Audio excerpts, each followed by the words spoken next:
오늘 코로나 확진자가 다시 600명을 넘어섰습니다. 가장 답답하고 울분이 터지는 분들은 거의 일방적으로 피해를 지금 떠안고 있는 자영업 또 소상공인들일 겁니다.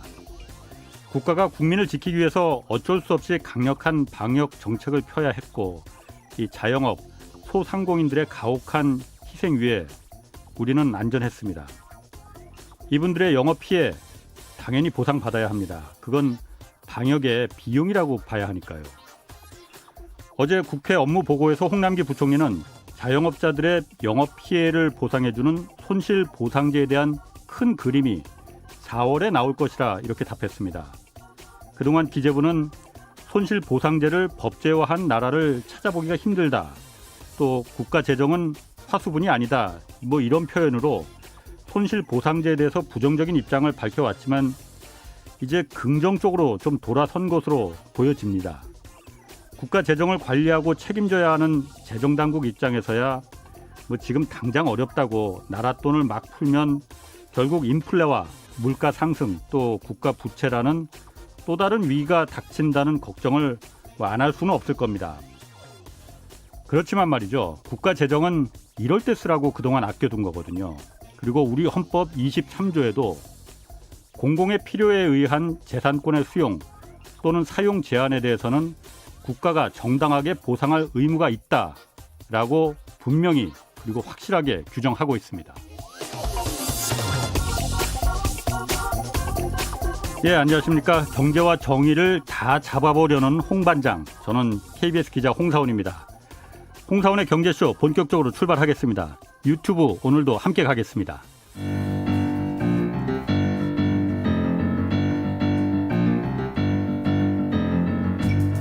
세계 100대 경제학자, 가짜 경제 뉴스 감별사, 가슴이 뜨거운 경제학자, 건국대 최백은 교수의 이게 경제다.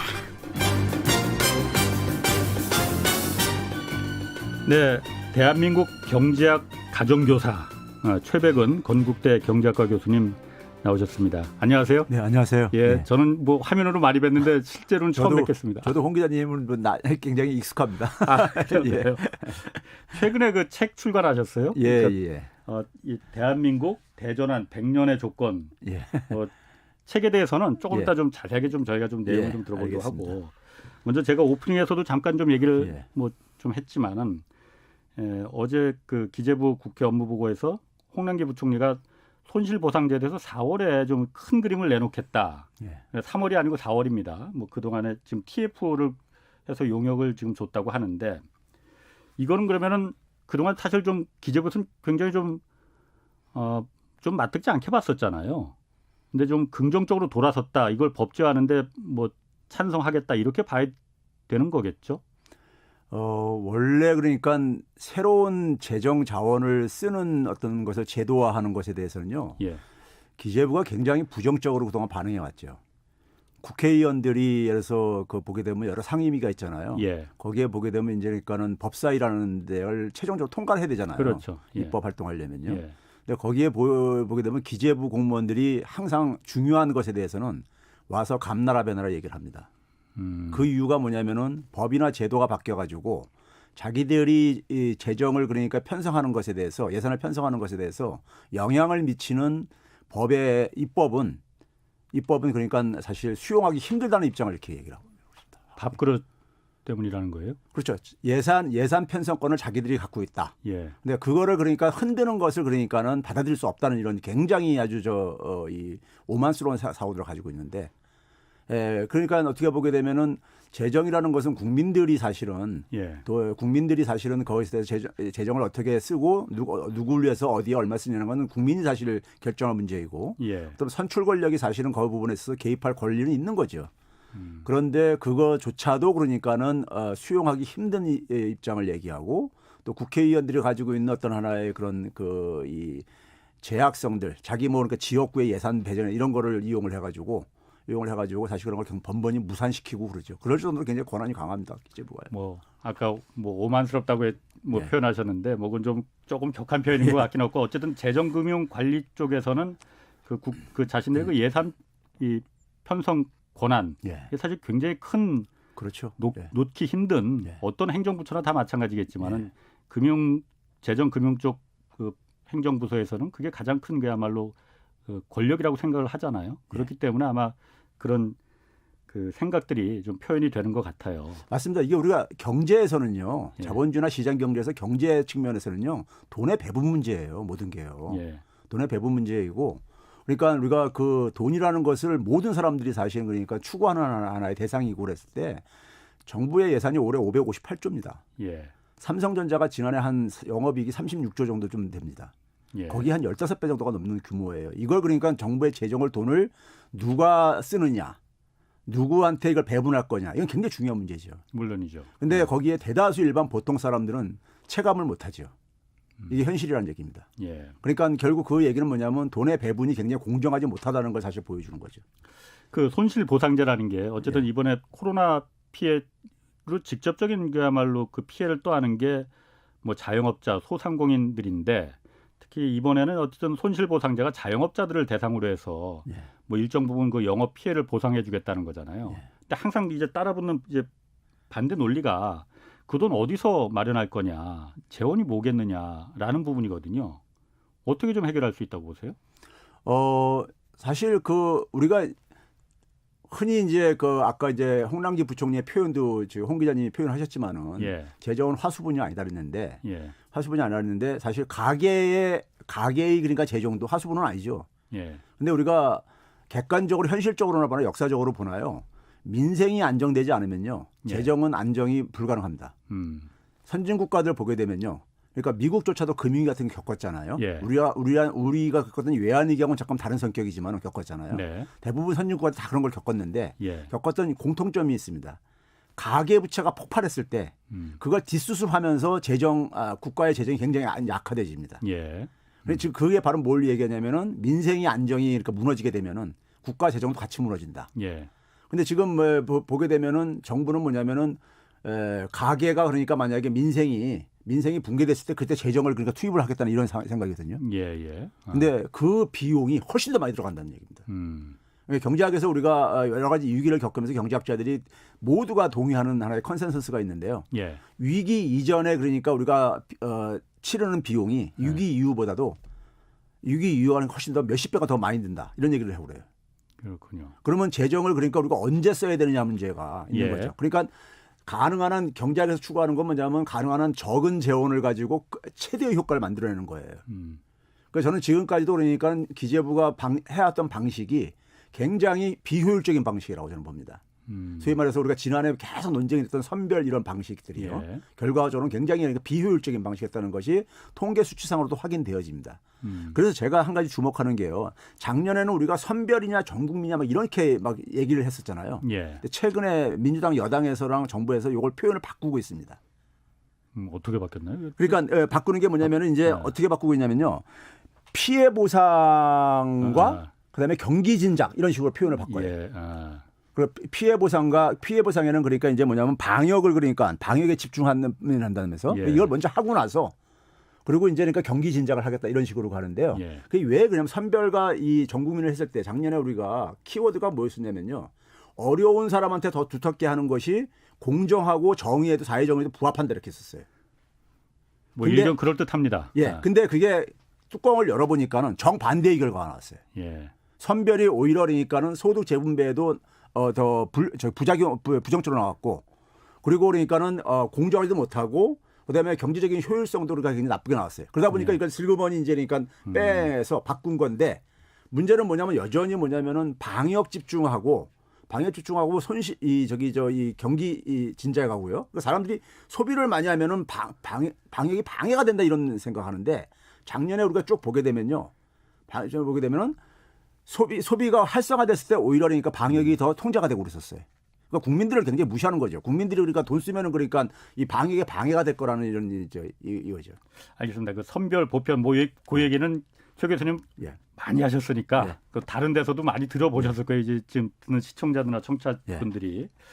아까 제가 물어본 게 어쨌든 손실 보상제 좋다 이거예요. 예. 근데 그걸 누구도 반대하는 사람은 별로 없을 것 같아요. 그 다 알고 있으니까. 이 재원을 어떻게 마련할 거냐. 지금 그래서 지금 국채를 발행해서 그걸 한국은행이 중앙은행이 직접 매입하면 어떻겠느냐라는 방안에 대해서 지금 논란이 있잖아요. 예. 어제 홍남기 부총리도 한국은행이 국채를 직접 매입하는 거는 바람직하지 않다.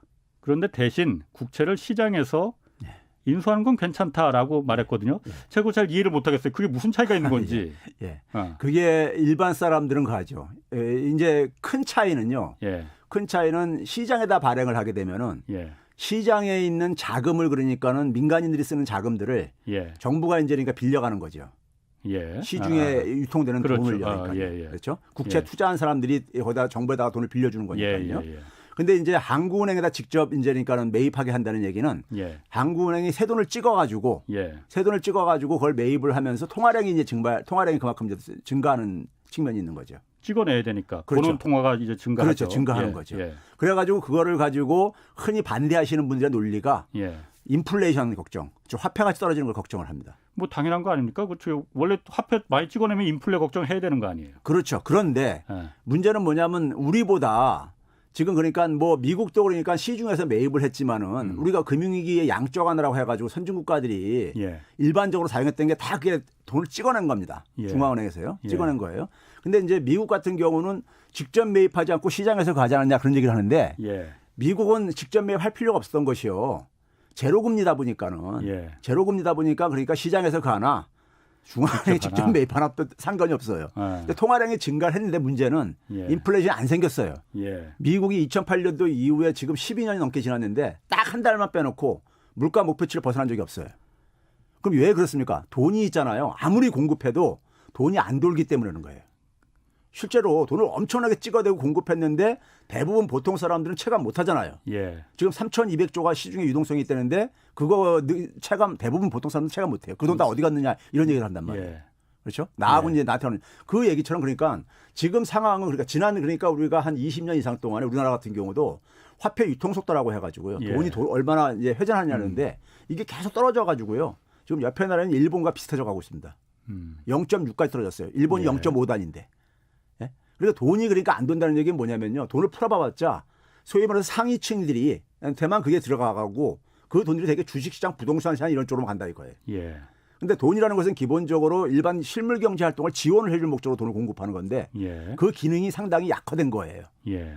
자, 그러면 이 상황 속에서 인플레이션 걱정은 없다 이겁니다. 제가 계산을 해보니까는 계산을 해봤어요. 예. 한 85조까지는 예. 아무리 보수적으로 계산해도 85조 정도 찍어내더라도 인플레이션 안 생겨요. 예. 안 생겨도 계속 해보시- 예. 그래서 제가 이제 그걸 제시를 했었어요. 근데 이제 그럼에도 불구하고 왜 그걸 싫어하느냐 예. 이유가 있습니다.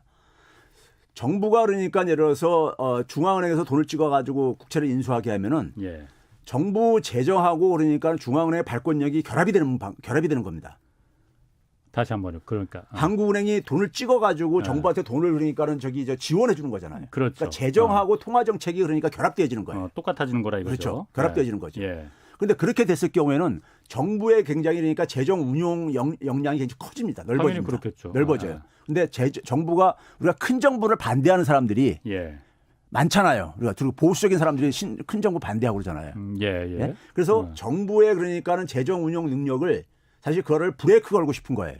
그런 게 굉장히 많이 기본이 시장이 작동하고 있는데 왜 구체적으로요. 예. 구체적으로 제가 이제 말씀드릴게요. 예. 정부가 시장에서 국채를 발행을 하잖아요. 예. 그러면 이제 시장 금리대로 발행을 할 거고, 예. 그럼 거기엔 다양한 사람들이 투자를 합니다. 국채에 대해서요. 뭐 민간인들 투자하고 그렇죠. 외국인도 투자하고 그러죠. 예. 자, 그렇게 되게 되면은 일단 그러니까 정부로서 볼 때는 이제 이자 부담도 발생을 하죠. 뭐 한국은행에서 직접 매입할 때보다 그렇죠. 한국은행에서 매입을 할 때는 제로 이자로도 무이자로도 발행할 뭐 수 있어요. 가능할 수 있겠죠. 예, 서로 얘는 조건만 맞으면. 한국은행은 기본적으로 무수익적이죠. 비영리 특수법인이거든요. 예. 그러니까 그걸 할 의무도 있고 한국은행이 손실을 보게 되면 결국 정부 재정으로 메꿔주게 돼 있기 때문에 무슨 말인지 그건 알겠습니다. 가능해요. 예. 그런데 예를 들어서 그 시장 금리로 하게 되면은 투자들을 많이 할 게 아닙니까? 예. 국채에 대해서요. 우리나라 국채가 굉장히 인기 좋습니다. 예. 그리고 외국인들이 많이 가졌을 때 예. 일단은 그러니까 국채 이자 부담이 발생하죠. 예. 정부의 이자 부담이요. 그럼 정부가 그러니까 뭐냐면 이자 부담이 증가한다는 얘기는 정부가 파산하는 조건 두 가지가 있어요. 정부가 걷어들이는 재정 수입을 가지고 예. 이자 비용을 감당하지 못할 때 파산할 수가 있는 것이고요. 예. 그다음에 또 한 가지가 뭐냐면 외국인들이 보유하고 있는 이 국채를 예. 그러니까 다 일거에 처분하고 나갔을 때 예. 달러로 바꿔나갈 게 아닙니까? 예. 그 달러를 방어할 능력이 없을 때도 우리 정부 파산이 일어날 수 있죠. 그렇죠. 그렇죠? 예. 예. 그러니까 정부가 시장에서 발행을 하게 되면은 예를 들어서 만약에 한국은행에서 만약 인수를 직접, 하게 되면은 예. 제로금리면은 이건 매력이 없는 채권이니까 투자도 안 할 거라고요. 예. 외국인들이 그러니까요. 예. 예. 근데 어쨌든 간에 한국은행이 가게 되면은 이자 부담 안 생기죠. 정부 입장에서는 당연히 정부 입장에서 그렇죠. 이자 부담 예. 안 생기죠. 예. 거기다 뭐냐면 외국인들 보유 비중은 줄어들어요. 예. 예, 그렇죠? 예. 그럼 결국 뭐냐면 국가적으로는 굉장히 바람직한 상태인 거예요. 아. 근데 예. 문제는 뭐냐면 전자처럼 해야지만이 정부가 뭐냐면은 이자 부담도 자꾸만 늘어나기 때문에 전자라는 건 그러니까 민간 그렇죠. 채권 시장에서 시장에 발행을 할 때는 예. 시장에서 할 때는 이제 이자 부담도 늘어나기 때문에 정부가 그러니까 재정을 그러니까 아껴서 쓰게 하는 압박이 들어오죠. 압박이 들어오고 또 외국인이 보유를 많이 늘리면 늘릴수록 우리의 그러니까 뭐냐면 대외적인 그러니까 위험성이 커지고 그러기 때문에 그것도 그러니까 소위 압박 요인이 들어오죠. 예. 정부 재정을 그러니까 재정에 대해서 족쇄를 채우려고 하는 겁니다. 뭐 지금 제가 얘기를 들어보니까 예. 이제 좀 이해가 될 것 같아요. 예. 그러니까 쉽게 한마디로 정의하면은 예. 정부가 함부로 통화 정책을 갖다가 결정하지 마라. 예. 라는 부분을 우리나라 그럼 재정금융 그 행정부에서 그걸 갖다 마음대로 할 수 없게끔 하기 위해서 그러면 직접 한국은행이 직접 매입하는 걸 막고 있다는 거라고 보시는 거예요? 그렇죠. 재정하고 금융은 사실 동일한 앞뒷면이에요. 예. 앞뒷면이고 금융에서 가장 큰 영역이 정부 영역입니다. 사실은요. 예. 이 국채라는 것은 은행들도 굉장히 좋아하는 채권이에요. 예. 왜냐하면 이게 그러니까 신용도가 가장 높은 채권이기 때문에. 그렇죠. 그러면서 거기서 수익까지 나오게 되면 얼마나 좋아하겠어요. 예. 그렇죠? 그런데 그렇게 안 하고 그러니까는 중앙한테 직접 매입하게 되면은 재정도 그러니까 굉장히 여유가 생기고 운용에 있어서 예? 알겠습니다. 그 부분은 조금 좀 그 반박하는 논란도 좀 논리도 많이 있을 것 같아요. 그 부분은 여기까지 이제 좀 하고 예. 아까 말씀하신 것 중에 예. 어쨌든 돈을 풀어서 인플레가 안 생길 수 있다. 아까 뭐 85조까지는 가능하다고 예. 했잖아요. 그리고 예. 미국도 보니까 지금 뭐 엄청나게 뭐 3천 몇 조 풀었는데 괜찮더라라는 거는 미국하고 우리하고는 사실 비교를 할 수가 없잖아요. 미국은 예. 달러를 발행할 수 있는 이른바 그 기축통화국이잖아요. 예. 우리나라는 당연히 원화를 많이 찍어내면은 예. 인플레이션이 그것도 뭐 하이퍼 인플레이션이라고 하죠. 남미 국가에서 봤던 예. 뭐 빵한개 그야말로 몇백만 원, 몇천만 원 한다는 그 상황이 벌어질 수 있는 거 아니냐. 그렇기 때문에 함부로 찍어내면 안 된다라는 게 항상 나오는 반대 논리잖아요. 자, 쉽게 얘기해서 인플레이션이라는 것은요. 예. 우리가 생산해낸 상품들을 거래하는 수단 중에 하나가 화폐란 말이에요. 예. 그러니까 화폐가 그러니까 결국은 뭐냐면 경제 활동을 이렇게 순환하는 데 속에서 예. 많이 거기에 매개가 돼야지만이 그러니까 이 화폐 가치가 그러니까 영향을 받는 거예요. 예. 그러니까 화폐는 그러니까 2배로 더 이제 이렇게 공급했는데 예. 실물은 그러니까 만약에 그냥 하나도 저희 증가가 안 했어요. 그러면 그 물건값만 그러니까 2배가 될 수가 있는 거예요. 쉽게 얘기하면요. 네네. 예. 근데 지금 아까 얘기했듯이 돈을 공급을 해도 예. 실물 부분에 그러니까는 이 거래에 개입하는 돈은 잠깐 줄어들고 있다 이거예요. 그래서 물가 상승이 안 일어나는 거예요. 지금 우리가 지지난해인가 7월 달에 그러니까 마이너스로 잠깐 떨어진 적도 있었어요. 디플레이션 압력이 막 그때 예. 또 언론들에서 막 그랬었습니다. 예. 물론 그때 진짜 공급 측면이었었지만은 요인이 예. 근데 지금 우리가 보게 되면은 외환위기 이후에요. 우리나라가 그러니까 물가 목표치를 그러니까 소위 적어도 그러니까 우리가 인플레이션 얘기하는 건 수요 측면에서 얘기를 하는 건데 그렇죠. 예. 그 측면에서 나타난 적은 거의 없어요. 그러니까 인플레이션이 과거 70년대는 굉장히 중요한 문제였었습니다. 근데 경제학계에서도 80년대 중반 이후에는 인플레이션은 주요 주제가 아니에요. 없었으니까. 실제 없어졌으니까요. 예. 그러다 보니까는 저금리가 굉장히 가능했던 겁니다. 예. 계속 저금리로 금리가 바닥 내려갔죠. 예. 그 이유가 돈이 안 돌기 때문에 그런 거예요. 그러니까 불평등이 굉장히 심해진 거죠. 그 불평등의 요인입니다. 그게요. 바로요. 그렇군요. 예. 알겠습니다. 그 부분은 제가 지금 이거 묻고 싶은 말이 많은데 책 얘기도 좀 해야 되니까 요거 좀 하고 다시 한번 좀 제가 좀 그 물어볼게요.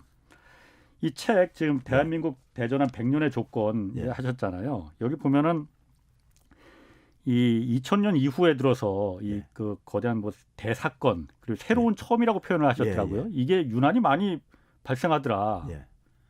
뭐 특별한 이유가 있습니까? 이게 사실 제가 보면 코로나도 지금 당장 그런 거고, 그렇죠. 뭐 후쿠시마 있었고, 예. 이유가 뭡니까? 우리가 이제 그 어떤 위기를 커다란 위기를 맞이하는 것은 예. 우리가 예측을 못했기 때문에 이제 그런 커다란 위기가 발생하는 겁니다. 당연한 말이죠. 그러니까 예측을 했으면 그걸 최대한 방어를 했지. 예. 방어를 하려고 예. 어떤 시도를 할 테니까요. 예. 그렇죠? 그 얘기는 결국 뭐냐면요. 우리가 예측을 하는 능력은 뭡니까요?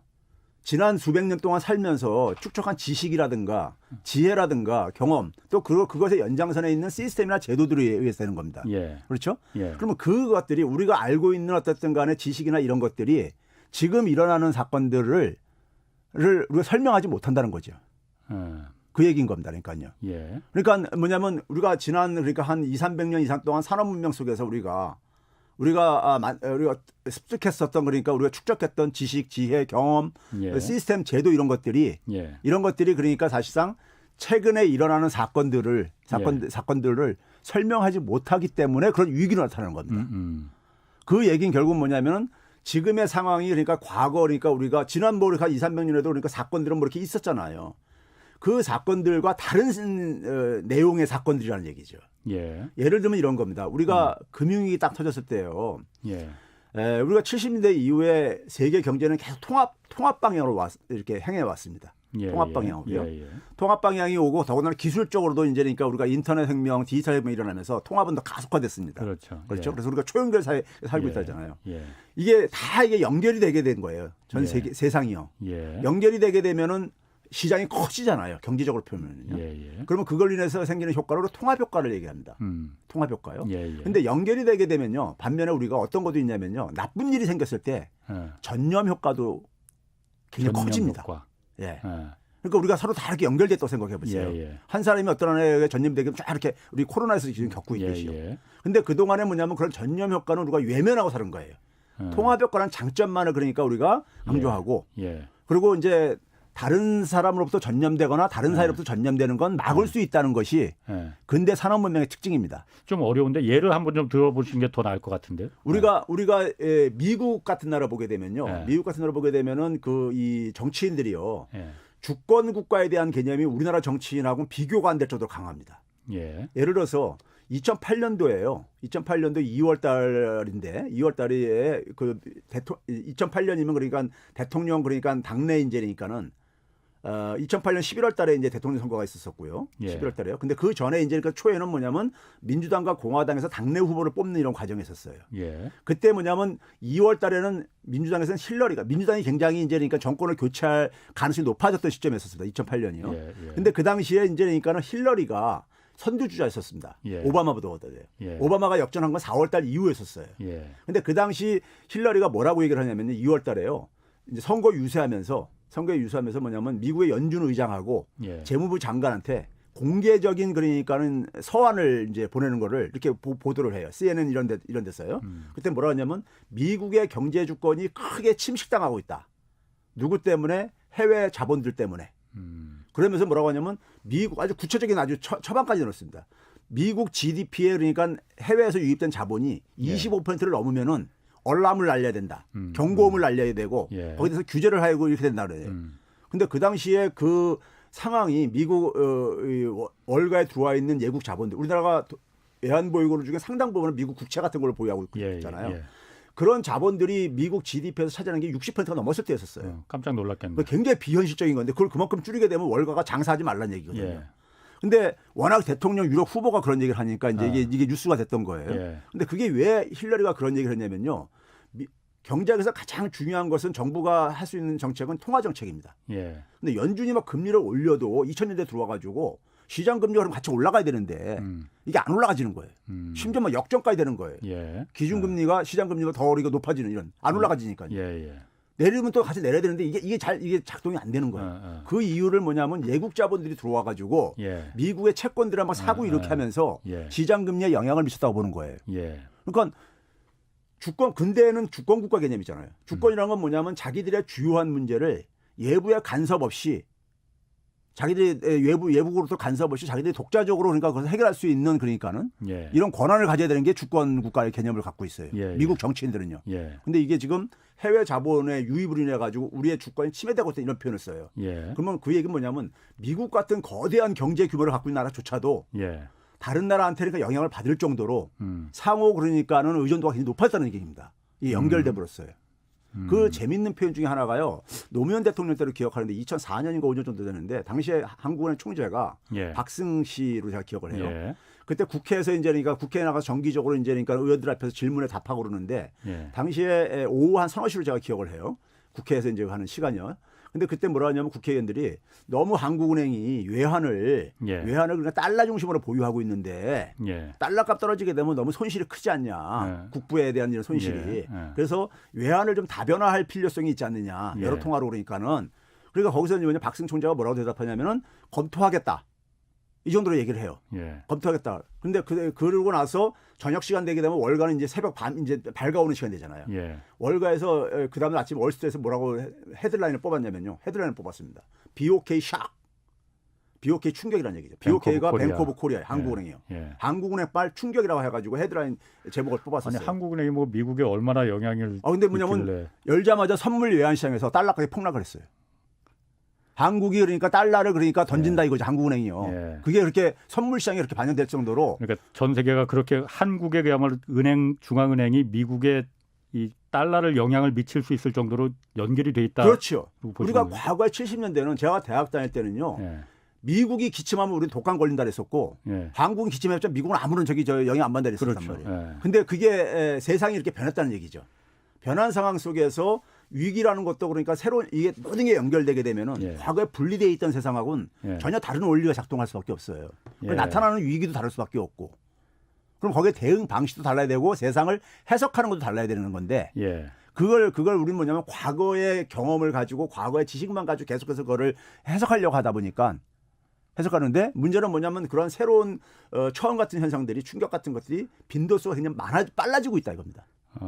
그러니까 우리가 예를 들어서 이번에 코로나 바이러스 같은 경우도 코로나 바이러스 우리가 2002년도에 사스가 그랬었죠. 예. 2009년도에 그 다음에 우리가 나왔었죠. 2016년도에 그 다음에 나왔었고요. 2015년도에요.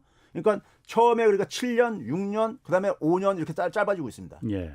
그러니까 굉장히 그러니까 이런 것들이 그 거대한 어쨌든 간에 커다란 위기 같은 게 빈도수가 잦아지고 있는데 예. 우리는 여전히 뭐냐면 과거의 관성에서 못 벗어나고 있다 이겁니다. 그게 우리가 흔히 코로나가 터졌을 때 BCAC라는 말이 유행했었잖아요. 비포 코로나, 애프터 코로나 해가지고 예. 전혀 다른 세상이라고 그렇게 늘 얘기했잖아요. 예. 근데 지금 시간 지나고 나서 한번 생각해 보세요. 사람들은 여전히 뭐냐면 코로나 이전의 그 방식으로 사고하고 행동도 하고 있고 이렇게 하고 있습니다.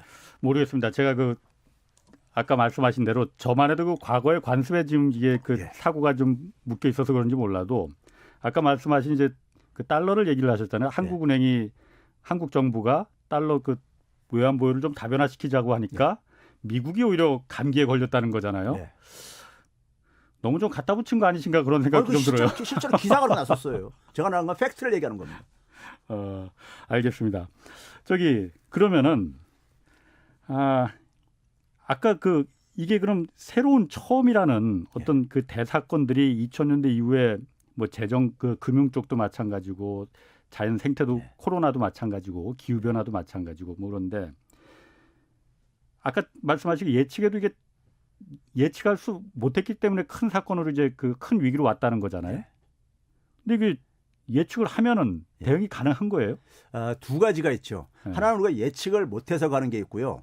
예측을 하더라도 예를 들어서 기후위기 같은 건 이제 우리가 대충 예측을 하잖아요. 예. 기후 변화 문제가 앞으로도 계속해서 생길 거라는 거예요. 근데 문제는 뭐냐면 그거를 대충 우리가 예측을 함에도 불구하고 단기적으로 거기에 대응할 수 있는 수단이라든가 대응할 수 있는 역량이 그러니까 안 돼 있어가지고 그냥 그러니까 그 사건을 그러니까 우리가 그대로 몸으로 부딪혀야 될 일이 나타날 수도 있죠. 예. 그러면 이제 그런 예측이 되는 거는 그나마 그래도 간에 대응책을 좀 마련을 해야 되겠죠. 예. 대응책을 그나마. 근데 전혀 우리가 예측 못한 건 그냥 그대로 다 그냥 우리가 후쿠시마에서 원자력 했을 때 쓰나미로 그냥 당하듯이 이게 당할 수밖에 없는 거 예측 못하는 거는요. 예측할 수 있는 거는 그러니까 우리가 그래도 거기에 대해서 대응 수단을 그러니까 우리가 제한적이지만 준비를 할 수 있는 것인데 예를 들면 이런 겁니다. 국제결제은행이라는 데가 있죠. 중앙은행의 중앙은행이라고 예, 있어요. 예. 거기서 작년에 그러니까 계속 경고를 내보내는 게 뭐냐면 그린 스완이라는 표현을 많이 씁니다. 스완. 그린 스완. 예. 그러니까 블랙 스완은 많이 들어보셨죠. 예, 예. 블랙 스완이요. 예. 그러니까 블랙 스완이 그러니까 우리가 예기치 않았던 사건들이 그러니까 우리가 한번 일어나면 대형 사건, 대형 어떤 피해가 발생하는 이런 거 있잖아요. 예, 예. 금융위기 같은 걸 비유해서 표현할 때가 네. 있잖아요. 그린 스완은 그린이라는 게 우리가 이 환경을 상징하는 거니까는 기후 변화 문제가 예. 금융위기를 가져올 거라 이거예요. 기후 변화가요. 기후 변화는 예를 우리가 들면 그러니까 기후 변화라는 것이 그러니까 우리가 뭐 그 대형 기후 변화 문제들이 터지고 그러잖아요. 예. 그러니까 예를 들면 우리가 작년에 그러니까 우리가 여름에 보게 되면 굉장히 장마가 굉장히 길었었어요. 예. 길게 되면은 그래가지고 침수가 되고 하여간 자동차도 침수가 되고 가옥도 침수되고 그러잖아요. 예. 그러면 어떻게 되겠습니까? 보험회사들 타격 보죠. 예. 타격 보죠. 예. 그래서 손실을 많이 본다 이겁니다. 예. 이거 뭐 가벼운 예지만은 예, 그렇게 예. 되게 되면 그런 것처럼 근데 큰 기후 변화가 생겼을 때 이게 이제 그러니까 금융적인 위기로 발생한다는 게 그린 스완의 개념이에요. 그래서 각국의 중앙은행들한테 그린 스완의 대비책을 준비를 해야 된다. 이런 얘기를 주문을 하고 그러거든요. 예. 그러니까 그런 것들이 이제 그러니까 예측이 가능하다 보니까는 예. 하는데 그렇다고 해서 제가 볼 땐 특별하게 거기에 대해서 그러니까 뭐 대비책이 마땅히 없을 것 같은데. 그렇지. 예. 근데도 불구하고 이제 뭐 경고는 날리는 거죠. 예. 근데 어떤 건 경고 날릴 수 없는 것들도 있어요. 예. 그러니까 우리가 뭐 금융위기라든가 코로나 같은 경우들은 일부 사람들 극소수가 예. 뭐 그런 가능성을 얘기는 했다고 하더라도 일반적으로 그러니까 예측이 됐던 건 아니었었어요. 그렇죠. 예. 그리고 그런 거는 그냥 그러니까 우리가 늘상 하는 말 중에 하나 뭐 그렇게 위험하게 생각들을 안 했을 수도 있죠, 사람들이. 그렇죠. 예. 그러니까 이제 그런 것들이 발생했을 때 근데 그게 발생하더라도 우리가 대응하는 지금 방식을 한번 봐보세요. 예. 대응하는 방식 보게 되면은 우리는 여전히 뭐냐면 백신이라든가 치료제 개발로 가고 있고 예. 그리고 그러면 각 국가별로 자국 중심적으로 대응들을 하고 있잖아요. 예.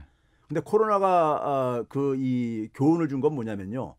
이거는 굉장히 감염 속도가 빠르다는 거잖아요. 예. 그러니까 이건 뭐냐면 모두가 그러니까 같이 자유를 얻던지 예. 모두가 자유롭지 않으면 개인의 자유도 그러니까 어렵다는 걸 보여준 거라고요. 예. 그러니까 소위 말해서 가난한 나라에서 코로나가 이게 그 진정이 안 되게 되면 부자 나라도 그러니까 자유롭지 못한 거죠. 그러니까 이게 또 다시 감염 확산될 수 있으니까요. 예. 그리고 뭐냐면 백신이나 치료제 같은 접근 방식은 사실 근본적인 해법은 아니잖아요. 우리가 코로나 바이러스 터졌을 때 인수 공통 감염병이라는 용어가 한참 유행했었습니다. 사람하고 동물이 같이. 예, 그게 왜냐하면 병. 그러면서 예. 자연의 균형이 깨져서 생긴 거다. 예, 예. 그러면 처방책은 당연히 뭐냐면 자연의 생태계 균형을 복원시키는 걸로 해서 이게 예. 처방책인 거죠. 예. 근데 그거에 대해서는 별로 노력들을 안 하잖아요. 그렇죠. 예, 노력들 안 하는 이유는 뭐냐면 개별 국가 차원에서 할 수가 없는 문제이고 그리고 부자 국가들이 더 많은 거니까 비용을 내야 되는데 예.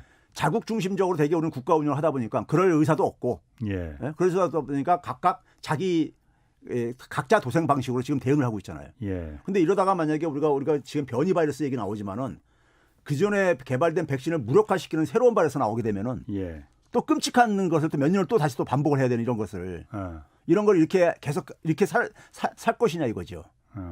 이제 그런 점에서 그러니까는 이런 문제들이 그러니까 앞으로 계속해서 빈도수가 잦아질 텐데 예. 그러면 우리가 삶의 그러니까는 양식이라든가 사고를 근본적으로 바꿀까 지금 계속 강요를 하고 있다 이겁니다. 예. 강요를 하고 있는데 우리는 여전히 뭐냐면 과거에 살아왔던 방식으로 여전히 그러니까 대응을 하고 있고 그래서 저는 그래서 초국가 협력 같은 경우도 오래전부터 글로벌 공공재가 됐는데 예. 국가 간의 어떤 협력이라는 것은 굉장히 우리가 역량이 빈곤하죠. 예. 자국이 이익 중심적으로 이렇게 하고 그러니까요.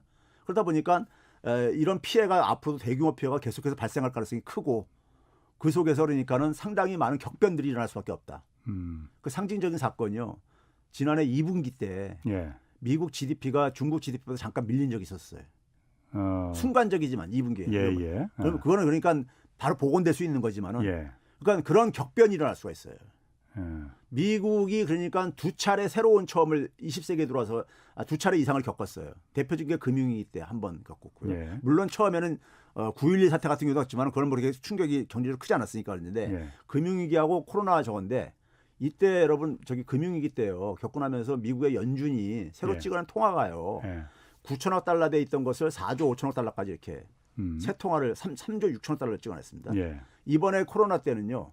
2월 달부터 시작을 했는데 2월 달부터 시작했는데 그때부터 새로 찍어낸 통화가요. 지금은 7조 달러가 넘습니다. 그러니까 4조 달러 대 초반까지 좀 줄이다가 예. 한 3조 달러를 그러니까는 더 짧은 시간 내에 예. 금융위기 때는 한 5년에 걸쳐서 이렇게 발행을 했다면은 이번에는 1년도 안 된 상태 속에서 3조 달러 이상을 찍어냈어요. 예. 그러면서 미국의 국가 부채도 미국 역사상 지금 최고 수준을 2차 세계대전보다 더 많이 돌파했습니다. 예. 그러니까 그러면서 이제 미국은 굉장히 경제 체력이 약화돼 가고 있는 거예요. 돈을 그러니까 대규모로 찍어내고 그다음에 재정도 엄청 풀었는데도 불구하고 예. 코로나는 사실 그러니까는 미국의 힘, 전통적인 힘이 별로 소용이 없다는 걸 보여준 거예요. 미국의 전통적인 힘은 군사력하고 달러인데요. 예. 달러 아무리 찍어내도 군사력 아무리 그하더라도 코로나를 해결할 수 있는 건 아니잖아요. 그렇죠. 그러니까 이거는 뭐냐면 미국은 근데 사실 뭐냐면 그런 하드 파워를 가지고 자기들의 자국에 그러니까는 이 보호를 안보를 할 수 있다고 생각했던 거예요. 예. 근데 그게 지금 무력감을 드러낸 사건이거든요. 코로나 바이러스는요. 그런 점에서 지금 그래서 이게 새로운 처음이 앞으로 빈도수는 많아지게 되면 많아질 때마다 그 타격을 상당히 내상을 깊이 입을 수밖에 없고 그러면서 세계 질서라든가 세계 역사는 그러니까 상당히 격변이 불가피하다는 겁니다.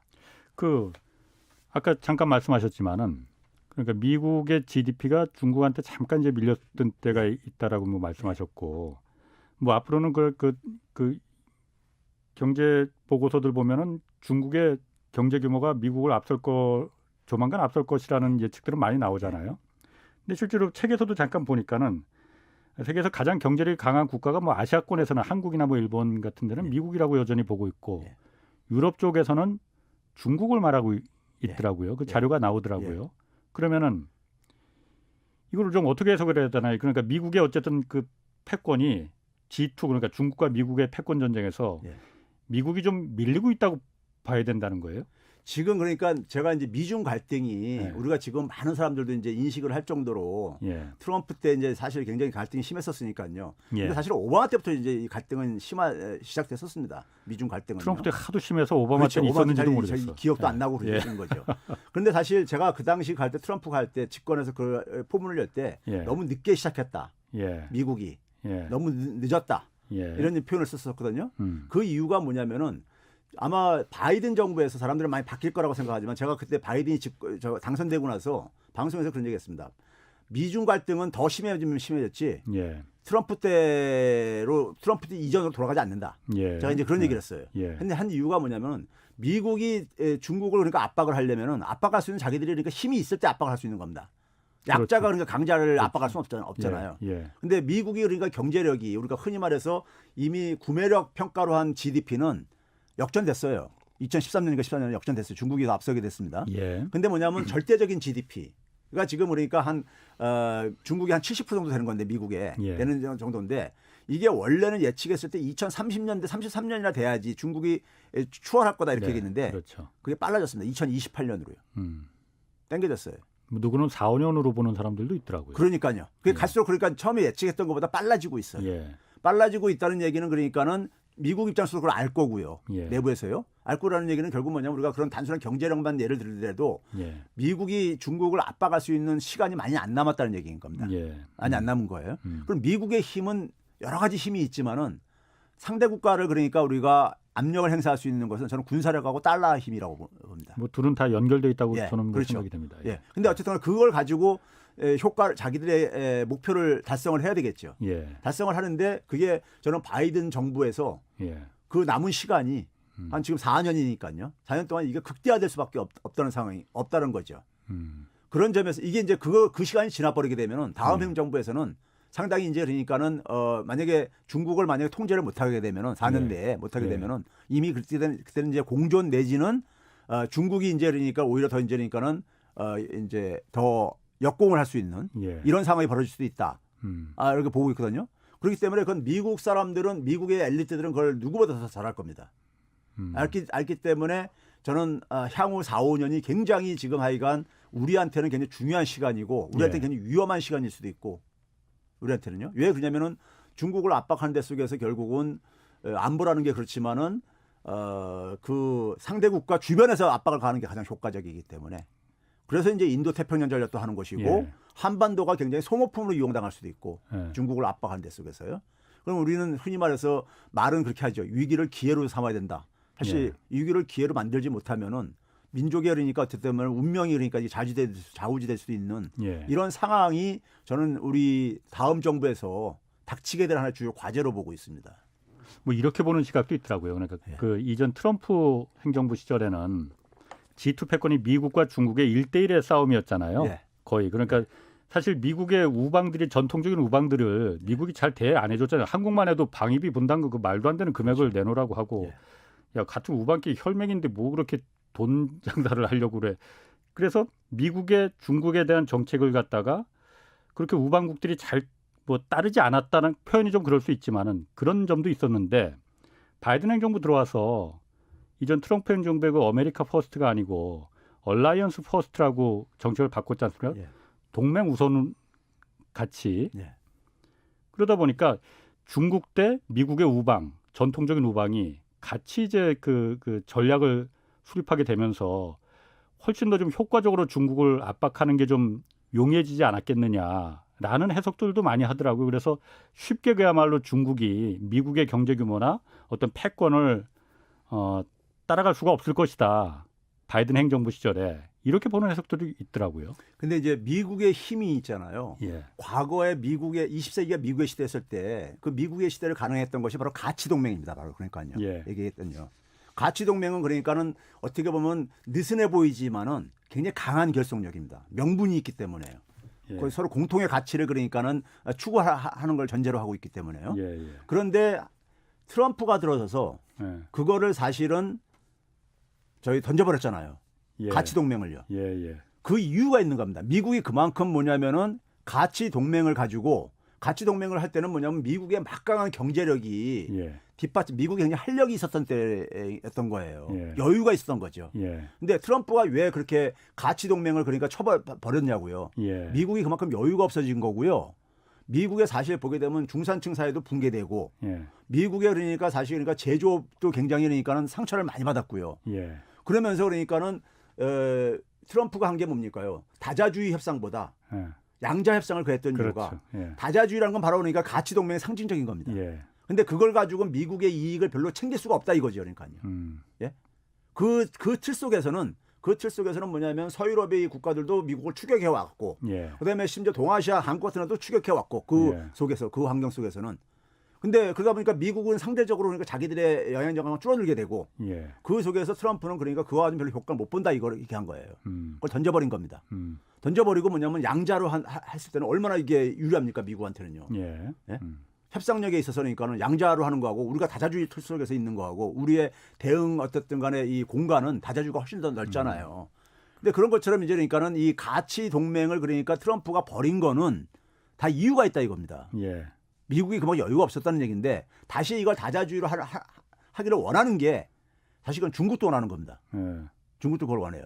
그런데 그거를 돌아가는 순간에 과거에 그러니까는 오바마 때까지 이렇게 그 진행돼 왔던 것 흐름이 다시 그러니까 가속화될 수가 있어요. 이 댓글에 보니까 좀 최백은은 사회주의자 이렇게 써 있는데 사회주의자세요? 우리 사회 저는 있잖아요. 사회주의에 대해서 기본적으로 대안이 세력이라고 생각 안 하는 사람이에요. 예. 대학생 때부터 지금까지 변화가 없는 사람인데, 예. 근데 우리 사회는 있잖아요. 어떤 하나의 그 이 이념에 대해서 예. 너무 이 남용 오용 저거 돼 있어요. 무조건 갖다 붙인다 이거죠. 예, 이념으로. 그렇죠. 자기하고 정치적인 저게 안 맞으면은. 예? 그러니까 알겠습니다. 제가 사회주의라면은 소위 정의당 쪽에 이렇게 있는 쪽의 사람들은 완전히 울트라 공산주의라고 제가 표현하는데. 그럼 어쨌든 최백은은 사회주의 아닌 걸로 그렇게 결론 짓고 한국 얘기 좀 해야 돼요. 그러니까 책에 나오는 한국에서도 예. 새로운 처음이 지금 오고 왔다는 거 아니에요? 예. 그걸 보니까 제조업의 위기로 하셨어요. 예. 나 그런데 이거는 좀 이해가 그 납득이 안 가던데 지금 왜요? 우리가 제조업이 그나마 잘하고 있었기 때문에 이나마 버틴 거 아니에요? 코로나 위기 때도 그렇게들 알고 있는데. 자, 그런데 문제는 뭐냐면요. 제가 하나 예를 들면요. 지금 1989년 30년 전하고 예. 2019년하고 세계 그러니까는 그 기업들의 시총을요. 예. 보게 되면은요. 여전히 남아 있는 기업이 일부가 있고 예. 없어진 기업들이 있는데 없어진 기업들은 어떤 거냐면요. 예. 제너럴 일렉트릭, 제너럴 모터스, 예. 제조업들 다 없었어요. 예. 그리고 그 자리를 누가 들어갔느냐? 우리가 흔히 알고 있는 팡 기업이라고 해서 페이스북이니 애플이니 뭐 아마존이니 이런 예. 구글이니 뭐 이런 기업들 거기 들어갔어요. 예, 예. 이런 기업들은 제조업 아닙니다. 그렇죠. 그러니까 산업계가 지각 변동하고 있어요. 21세기에 들어와서요. 예. 네, 그렇죠? 그러니까 우리가 제너럴 일렉트릭이 2018년도 6월 달에 예. 다우에서 축출당합니다. 예. 제너럴 일렉트릭 엄청난 기업입니다. 미국의 20세기를 상징하는 기업이었어요. 옛날엔 그랬죠. 예. 어. 근데 집채 많은 냉장고 그때 만들었었고. 그리고 다우지수 출범할 때 원년 멤버였었고 예, 20세기는 사실 미국의 시대였었고 미국의 시대를 상징했다는 게 제조업이었었어요. 예. 그 제조업의 중심에 있는 게 제너럴 일렉트릭이나 제너럴 모터스 같은 기업이었습니다. 예. 근데 제너럴 일렉트릭이니까는 2016년 6월 달에 축출당합니다. 예. 더 이상 미국을 상징하는 기업이 아니라 이거죠. 예. 실제로 주가가 그러니까 지금도 10달러 선까지 떨어져가지고 회복이 잘 안 되고 있습니다. 예. 예? 그러면 그 얘기는 결국 뭐냐면은 우리가 농업사에서 산업사회로 이동할 때랑 비슷한 거예요. 농업사에서 산업사회로. 그러니까 제조업이라는 게 생기면서 농촌에서 그러니까 돈과 노동력이 다 글로 이렇게 이동을 했단 말이에요. 예. 그럼 지금도 마찬가지로 돈이라는 것은 수익 높은 데서로 이동할 수밖에 없어요. 본능적으로요. 그렇죠. 그렇죠? 예. 그러면 우리가 그게 바로 뭐냐면은 90년대부터 가속화되는 그러니까 IT 혁명, 인터넷 혁명으로 인해 가지고 예. 소위 플랫폼 사업 모델들이 막 등장했단 말이에요. 그렇죠. 그쪽에 예. 돈을 많이 벌기 때문에 그걸로 간 거예요. 예, 예. 실제로 영업이익률 보면 거의 훨씬 높아요. 제조업보다도요. 그렇죠. 예, 예. 당연합니다. 그렇게 하는 게. 예. 그러면 그런 상황 속에서 산업계가 지각 변동되고 있는데 이 예. 산업이 예. 기존의 제조업의 그러니까 연장선에 있는 거라면은 별 문제가 없는데 이게 전혀 다른 산업이라면 예. 그러니까 제조업하고 농업은 전혀 다른 산업이라는 거 우리가 이해하잖아요. 예. 살면서 경험했으니까. 예. 그런 거라면은 우리가 제조업 시대 때 우리가 제조업이라는 산업이 등장하면서 정치 제도 바뀌고요. 경제 제도 바뀌고 교육 방식 바뀌고 사람들의 삶의 그러니까 가치관 규범 사회 규범도 바뀌고 다 바뀌어서 했습니다. 예. 왜? 도시라는 데서 살아야 되고 그렇죠? 그리고 의회 민주주의라는 것도 생기고요. 산업사회 되면서요. 예. 경제도 자본주의 시장 경제라는 게 생기고요. 그렇죠? 만약에 우리가 지금 생기는 걸 저는 이제 디지털 경제 생태계가 지금 이렇게 부상하고 있다고 그러는데 예. 그게 제조업하고 전혀 달라요. 원리가요. 그러면 원리는 다르죠. 예, 예. 원리가 전혀 다르면은 그게 이제 문제는 뭐냐면은 새로운 것들을 지금 그러니까는 요구를 하고 있는 이런 이행기 상황 속이라 이겁니다. 예. 근데 우리는 여전히 아까 얘기했듯이 제조업 시대 때 가지고 있는 제도를 가지고 예. 그 산업들을 대하고 있다 이겁니다. 근데 우리나라 이제 뭐 제조업이 여전히 경쟁력이 있는 나라입니다. 우리나라가요. 예. 제조업 경쟁력이요. 얼마 전에 블룸버그에서 발표한 그 혁신적인 지수에서도 1위 했던 게 그게 예. 제조업 관련 분야들이에요. 대부분이요. 근데 이제 그 제조업이 우리가 얼마나 유기냐면요. 자, 우리나라는 제조업하고 수출하고요. 예. 그다음에 우리나라 기업의 핵심적인 것은 재벌 대기업입니다. 중소기업보다는요. 어쨌든 현실적으로요. 네. 이게 동절의 앞뒷면이에요. 예. 자, 우리나라 재벌 대기업 상장하는 게 삼성전자, 현대자동차 다 제조업 체제예요. 예. 그렇죠? 근데 우리나라 이 수출액이요. 수출액이라는 걸로 제가 먼저 시작을 해볼게요. 수출액이요.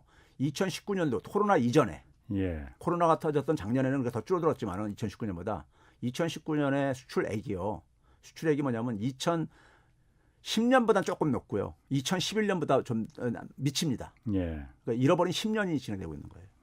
수출액을. 예. 제조업의 성장률이 다시 그러니까 잃어버린 10년이 진행되고 있어요. 10년 동안에 그 산업단 지방의 산업단지에 있는 사람들은 오래전부터 이미 그걸 느껴요. 예. 예. 근데 우리는 제조업에 대한 의존도가 굉장히 높은 경제 구조예요. 예. 그러니까 산업도 저는 이게 생태계라고 보는데 생태계의 가장 중요한 게 뭐냐면 생물종의 다양성을 얘기를 하거든요. 예. 그러니까 산업도 굉장히 산업 체계가 다양해야 되는 거예요. 한 산업의 타격을 볼 때 다른 산업으로 우리가 이렇게 견딜 수 있고 그래야 되는 건데 한 산업에 대한 의존도가 높게 돼버리면요. 이게 시스템이그로 작동합니다. 경제 시스템 자체가 흔들려 버리게 돼. 예. 그 대표적인 사건이요. 2018년도에 그 군산에서 한국제미 철수했을 때, 그렇죠. 예? 철수했을 때 그 지역이 다 초토화돼 버립니다. 그랬죠. 예. 알겠습니다. 예. 이게 제가 사실 반박을 할 만한 게 굉장히 많을 것 같아요. 그래요? 지금 뭐 예. 말하신 것 중에 갖다 붙인 것도 좀 많이 있는 것 같아요. 그래서 제가 잘 몰라서 그런지 몰라도 다음에 한번 다시 한번 나오시죠. 그렇죠. 예.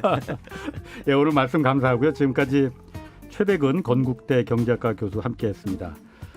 자, 홍사훈의 경제쇼 오늘 여기까지입니다. 저는 KBS 기자 홍사훈이었고요. 내일 다시 찾아뵙겠습니다. 지금까지 경제와 정의를 다 잡는 홍사훈의 경제쇼였습니다.